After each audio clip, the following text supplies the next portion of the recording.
वह 20 दिसंबर 1968 की रात है। 9:58 बजे कैलिफोर्निया के वैलेजो में ब्लू रॉक स्प्रिंग्स पार्क में एक आदमी जमीन पर लेटा हुआ है, अपने सीने में दर्द के साथ छटपटा रहा है। वह एक युवा जोड़े का पिता है, डेविड फार्ले, और किसी ने उसे गोली मार दी है। पार्क खाली है, बस क्रिकेट की आवाज और पास के हाईवे पर चलने वाले कुछ कारों की आवाज के अलावा। रात का हवा ताजगी से भरी हुई है और एकल स्ट्रीट लाइट की रोशनी से ही प्रकाश है जो घास पर लंबे सायों को प्रकट करता है। दृश्य एक भयंकर और व्यथित दृश्य है। शिकारी का शरीर जमीन पर फैला हुआ है, उसके हाथ उसके सीने की ओर बढ़ाए हुए हैं जैसे वह बोलने की कोशिश कर रहा हो।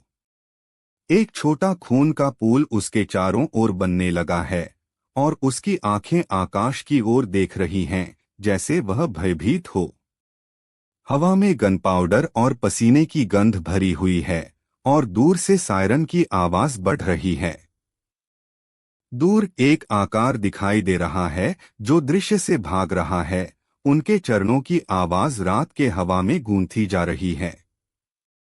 पार्क के पेड़ दृश्य के ऊपर ही खड़े हैं, उनके शाखाएं जमीन पर भयानक साएं बना रही हैं। शिकारी डेविड फार्ले एक 28 वर्षीय आदमी है जो जीन्स और सफेद बटन डाउन शर्ट में कपड़े पहने हुए हैं। उसकी आंखें एक स्थायी भय के साथ फ्रीज हो गई हैं। वह अपने पीछे लेटा हुआ है, उसके हाथ दोनों ओर फैले हुए हैं जैसे वह लड़ने की कोशिश कर रहा है, लेकिन यह स्पष्ट है कि वह नहीं बच पाएगा। उसका चेहरा पीला है और उसकी त्वचा पसीने से गीली है और एक छोटा खून का पूल उसके सीने पर बनने लगा है। जिसने उसे गोली मारी है वह कहीं नहीं दिख रहा, लेकिन उनके चरणों की आवाज अभी भी रात के हवा में गूंथी जा रही है। डेविड फार्ले की आंखें मदद के लिए पुकार रही हैं, लेकिन यह देर हो चुकी है। गवाह एक युवा जोड़ा जो उस समय पार्क में चल रहे थे, वहां खड़े हैं, शौक और भय के साथ फ्रीज हो गए हैं। वे हाथ में हाथ लेकर चल रहे थे, बातचीत में खोए हुए थे। जब उन्होंने गोली की आवाज सुनी, वे देखा कि शिकारी जमीन पर लेटा हुआ है और तुरंत मदद के लिए भाग गए। जब वे देखते हैं, शिकारी का शरीर हिलडुलने लगता है और वे जानते हैं कि वह नहीं बच पाएगा। वे डरे हुए हैं कि आगे बढ़े, डरे हुए हैं कि कुछ भी न करें, बस वहां खड़े होकर दृश्य को देखते हैं। अब हम आगे बढ़ते हैं। हमें सब्सक्राइब करें और बेल को दबाएं। हम हर दिन नए मामले पोस्ट करते हैं। यदि आप नए यहाँ हैं तो हमारे सबसे चौंकाने वाले ट्रू क्राइम केसों के प्लेलिस्ट की जांच करना मान्य है, जिसमें टेड बंडी और गोल्डन स्टेट किलर शामिल हैं। और यदि आप एक पुनः लौटते हुए दृश्य हैं तो आपकी वफादारी के लिए धन्यवाद और हमें आपके साथ इस यात्रा में शामिल होने का आनंद है। हम कुछ सबसे चौंकाने वाले और भयानक मामलों को ट्रू क्राइम इतिहास में देखेंगे, इसलिए सुनिश्चित करें कि आप वहां रहें। हम बस शुरू हो रहे हैं और यह एक वाइल्ड राइड होने वाला है। अब मुझे आपको इस कहानी के शुरुआती बिंदु पर ले जाने दें, एक समय की ओर जब अमेरिका में बड़े बदलाव और अस्थिरता का समय था। 1960 के दशक के अंत में एक समय था जब विरोध और सामाजिक अस्थिरता का समय था, जब वियतनाम युद्ध और सिविल राइट्स आंदोलन सुर्खियों में थे। यह भी एक समय था जब बड़ी हिंसा और अपराध का समय था, जब सीरियल किलर और मांस मारने वाले देश भर में तबाही मचा रहे थे। और उत्तरी कैलिफोर्निया में एक नए और भयानक आकार का उदय हो रहा था, एक आदमी जो ज़ोडियाक किलर के नाम से जाना जाएगा। यह मामला अमेरिकी ट्रू क्राइम इतिहास में सबसे प्रसिद्ध मामलों में से एक है, एक किलर जिसने पुलिस के साथ क्रिप्टिक पत्र और कोड भेजे, जिसने 37 लोगों की हत्या करने का दावा किया। ज़ोडियाक किलर की वास्तविक पहचान आज भी एक रहस्य केंद्रीय व्यक्ति इस मामले में आर्थर ली अलेन थे, एक 32 वर्षीय दोषी बच्चा दुष्कर्मी जो कैलिफोर्निया के वैलेजो में रहते थे। वह अपने समुदाय में एक जाना माना चेहरा थे, अक्सर शहर में देखा जाता था और किसी भी जानवर के दुश्मन नहीं थे।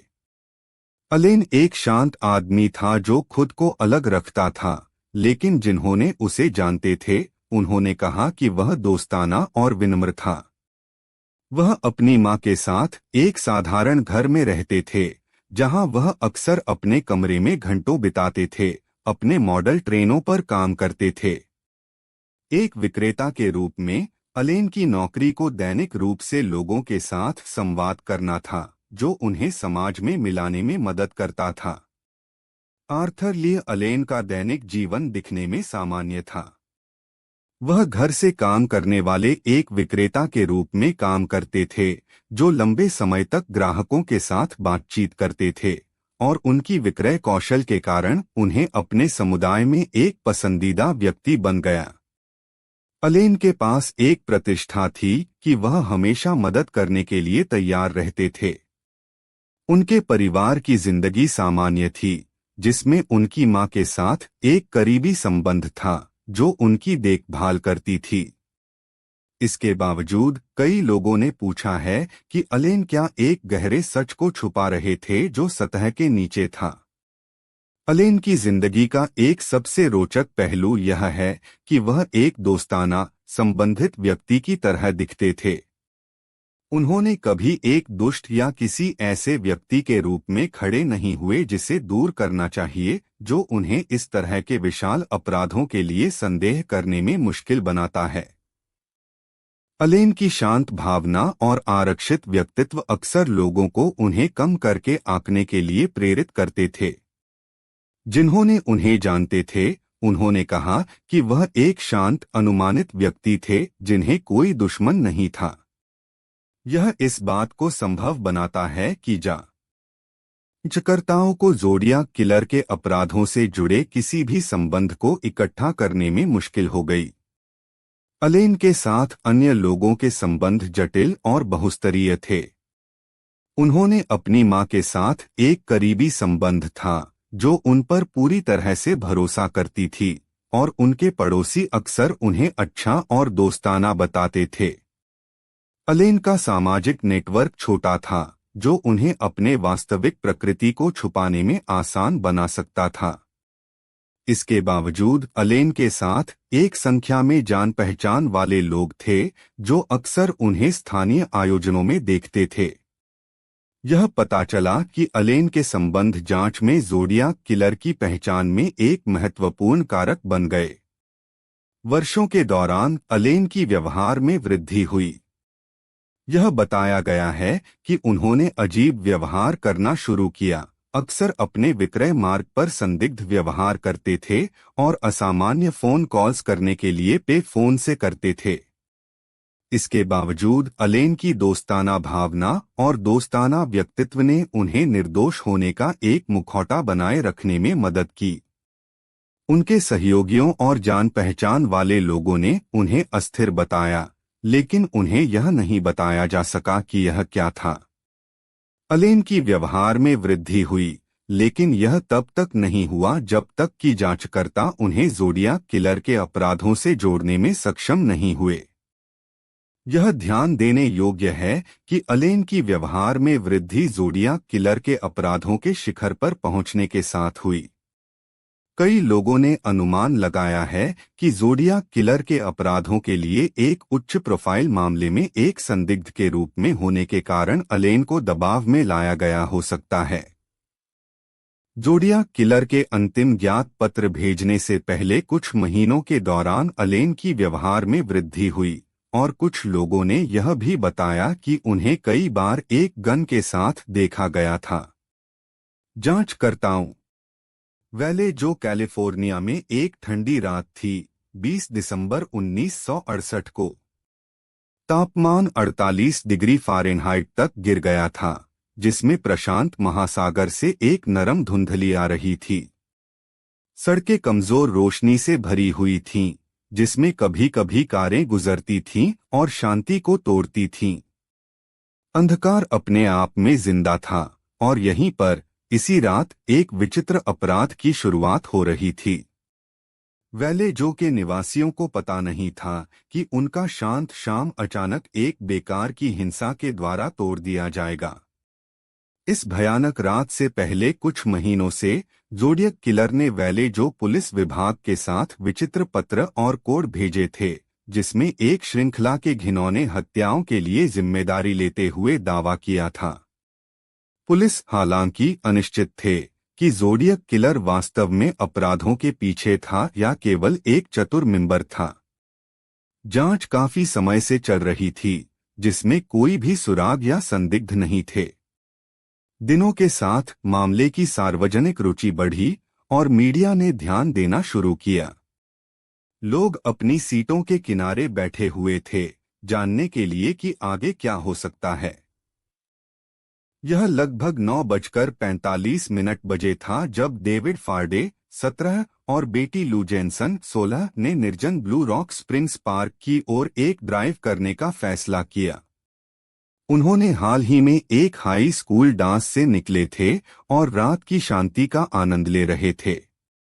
जब वे पार्क में घुसे तो उन्होंने एक कार को अपने पीछे देखा, लेकिन वह तेजी से चला गया जब वे झील के पास गए। फार्डे ने कार को रोक दिया और जोड़े शांति से बैठे हुए थे, रात के शोर को सुन रहे थे। अचानक एक गोली चल गई और फार्डे का शरीर सामने की ओर गिर गया, जीवित नहीं था। इस अपराध की सबसे चौंकाने वाली विशेषता यह है कि ज़ोडियक किलर ने अपने कॉलिंग कार्ड के रूप में एक पत्र छोड़ दिया, जिसमें एक विचित्र संदेश और एक क्रॉस का एक चित्र था, जिसमें एक सर्कल के साथ एक प्रसिद्ध वाक्य था, Z408 12 20 68। वाक्य का अर्थ हुआ था डर और आतंक के साथ जुड़ गया और वैलेजो के निवासियों के दिल को छू गया, उन्हें यह जानने के लिए कि कौन ऐसा घिनौना कार्य कर सकता है। वाक्य को एक क्रूड ड्राइंग के साथ हस्ताक्षर किया गया था, जिसमें एक ज़ोडियक और शब्द ज़ोडियक किलर थे। यह ज़ोडियक किलर का पहला अपराध था जिसमें उसने अपराध के लिए जिम्मेदारी लेने का दावा किया था, जिससे पुलिस और अपराधी के बीच एक भयानक खेल शुरू हो गया।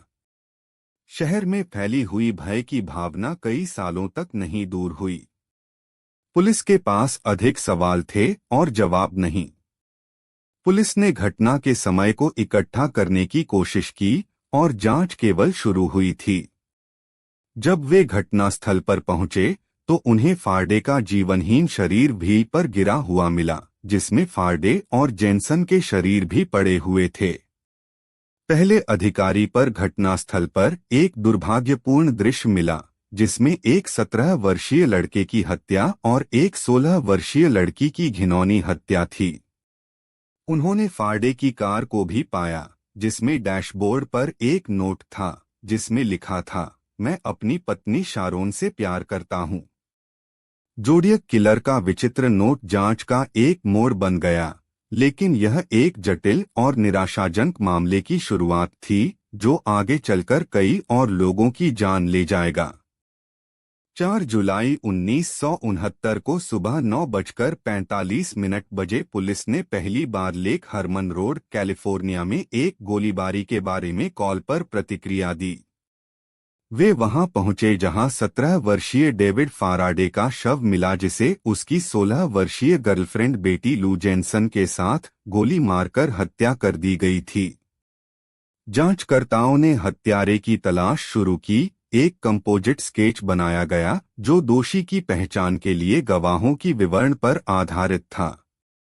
स्केच में एक आदमी की तस्वीर थी जिसके मूंछें और टोपी थीं, और यह मामले की सबसे दीर्घायु तस्वीर बन गई।